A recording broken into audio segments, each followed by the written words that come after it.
ये तालिबानी अपने बाप को भी लेके भी आ जाए ना, मिट्टी में मिला के रख देंगे इनको।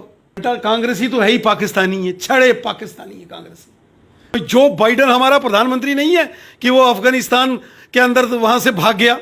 हाल ही में people alliance for Gupkar declaration की मीटिंग हुई है और 370 और 35A की वापसी की बात की जा रही है। भारतीय जनता पार्टी के प्रदेश अध्यक्ष रविंद्र रैना बातचीत में मौजूद हैं।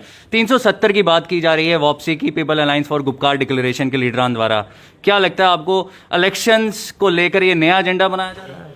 हम सब जानते हैं कि कश्मीर घाटी के अंदर कुछ राजनीतिक दलों के नेता ऐसे हैं जो हमेशा डिवाइड एंड रूल पॉलिटिक्स करते हैं। सारी दुनिया जानती है कि तालिबान ने अफगानिस्तान को बर्बाद किया है। तालिबान के खौफ से, अफगानिस्तान के अंदर जो तालिबान के कत्लेआम से, कत्लो-गारत से, खून खराबे से इस समय वहां कोहराम मचा हुआ है। लोग अफगानिस्तान छोड़ छोड़कर भाग रहे हैं।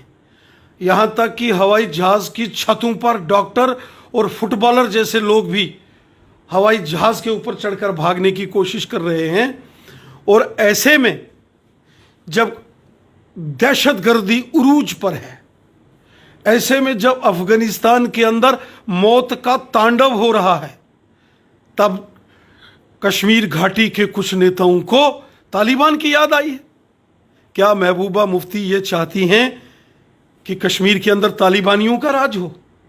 क्या महबूबा मुफ्ती चाहती है कि कश्मीर के अंदर भी महिलाओं को उसी प्रकार से प्रताड़ना हो जैसे अफगानिस्तान के अंदर तालिबान वाले वहां खवातीन को मार रहे हैं, वहां नौजवानों का कत्ल हो रहा है, वहां के जो एजुकेशन के मिनिस्टर हैं, वहां के जो हेल्थ मिनिस्टर हैं, वो कंधों पर रॉकेट लॉन्चर लेके घूम रहे हैं? क्या ऐसी सरकार महबूबा मुफ्ती जम्मू कश्मीर में चाहती हैं? क्या महबूबा मुफ्ती और गुपकार अलायंस के लोग चाहते हैं कि कश्मीर घाटी के अंदर बम, बंदूक, पिस्तौल, गोलियां रहें?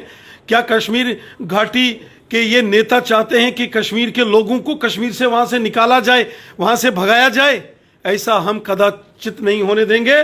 कश्मीर घाटी के कुछ नेताओं की फितरत में है वहां खून खराबा करना और माहौल खराब करना। महबूबा मुफ्ती साहिबा हो या गुपकार गैंग के ये जो बाकी के नेता हैं, ये सिर्फ लोगों को इश्तियाल अंगेजी करते हैं। कुछ लोगों का काम है वहां आग लगाना और आग के बाद अपनी राजनीतिक और रोटियां सेकना। इन्होंने 70 साल यही किया है। जब ये सत्ता में रहे तो हिंदुस्तान जिंदाबाद, भारत माता की जय, सत्ता से बाहर निकले तो ये बंदूकों वालों के साथ हो जाते हैं। इनकी मंशा को जम्मू कश्मीर की आवाम जानती है। ये गुपकार गठबंधन ये खत्म हो चुका है, इनकी जमीन खिसक चुकी है, लोगों ने इनको रिजेक्ट किया है, इसलिए इनको तालिबान याद आ रहा है। राणा साहब, मेरा एक सवाल आपसे रहेगा कि कह रही थी कि भाजपा, अगर भाजपा के खिलाफ कोई आवाज उठाई जाए तो भाजपा जो है उनको जेलों में डालना शुरू कर देती है, तो किस तरह से देखते हैं? देखिए, भारत एक लोकतांत्रिक देश है, डेमोक्रेसी है हिंदुस्तान में। सबको बोलने की आजादी है, लिखने की आजादी है, अपने मन की बात कहने की आजादी है। लेकिन अगर कोई देश तोड़ने की बात करेगा, अगर देश को खंडित खंडित करने की साजिश करेंगे और ये देखेंगे कि बीजेपी तमाशा देखेगी इनका, ये नहीं हो सकता है। ये कांग्रेस के लोग हो सकते हैं, सोनिया गांधी, राहुल गांधी, प्रियंका गांधी, ये जो याद है ना अभी थोड़े दिन पहले कांग्रेस ने तो भंटा, कांग्रेसी तो है ही पाकिस्तानी है, छड़े पाकिस्तानी है कांग्रेसी। मणिशंकर अय्यर, दिग्विजय सिंह, संजय निरुपम, शशि थरूर, वो जो नवजोत सिंह सिद्धू कांग्रेस के जो अध्यक्ष बने पंजाब के, उनके जो एडवाइजर हैं, वो क्या बयान दे रहे हैं? वो तो वहां के जो चीफ मिनिस्टर हैं पंजाब के, कैप्टन अमरिंदर सिंह साहब, वो तो उनको बोल रहे हैं कि आप ये देश की भारत माता की जय बोल रहे हो तो इससे हालात खराब हो जाएंगे। कौन बोल रहा है? सिद्धू के एडवाइजर, सिद्धू के ही चीफ मिनिस्टर, उन्हीं की पार्टी के चीफ मिनिस्टर हैं कैप्टन अमरिंदर सिंह साहब। तो ये कांग्रेसियों के डीएनए में खराबी है, ये गद्दार पार्टियां हैं। और कश्मीर घाटी के ये जो नेता हैं जिनका जिक्र आप लोग कर रहे हैं, इन्होंने हमेशा लोगों का भंटाधार किया। ये किसी के सगे नहीं हैं, इसलिए कश्मीर से इनकी ज़मीन खिसक चुकी है। आने वाले दिनों के अंदर जम्मू कश्मीर में इलेक्शन होने वाले हैं। आपने देखा कि हमारे प्राइम मिनिस्टर मोदी साहब ने 15 अगस्त को लाल किले से कहा कि जम्मू कश्मीर में जैसे डीलिमिटेशन पूरी होगी उसके बाद जम्मू कश्मीर में इलेक्शन होंगे, और जैसे ही जम्मू कश्मीर में इलेक्शन होंगे यहाँ चुनी हुई सरकार होगी। और मुझे पूरा यकीन है इस बार जम्मू कश्मीर में बीजेपी की सरकार होगी, यहाँ बीजेपी का चीफ मिनिस्टर होगा और कौन होगा सर? क्लियर कट मेजॉरिटी से जीतेंगे, बीजेपी का होगा, जो भी होगा भारतीय जनता पार्टी का होगा। राणा साहब, एक सवाल आपसे रहेगा। अफगानिस्तान का आपने जिक्र किया है। अफगानिस्तान में इस समय एक मैस की सिचुएशन है।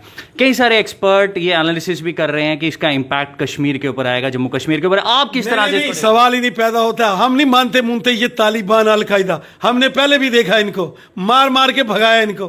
क्या है तालिबान अलकायदा? हिंदुस्तान में मोदी जी की सरकार है, हमारे देश के प्रधानमंत्री नरेंद्र मोदी हैं। कोई जो बाइडन हमारा प्रधानमंत्री नहीं है कि वो अफगानिस्तान के अंदर तो वहां से भाग गया, डरपोक कायर कहीं का। हमारे देश में नरेंद्र मोदी साहब की सरकार है। जो देश के खिलाफ साजिश करेगा, जो हिंदुस्तान को तोड़ने की साजिश करेगा, मिट्टी में मिला के रख देंगे, चाहे हो तालिबान या हो तालिबान का बाप। ये तालिबानी अपने बाप को भी लेके भी आ जाए ना, मिट्टी में मिला के रख देंगे इनको।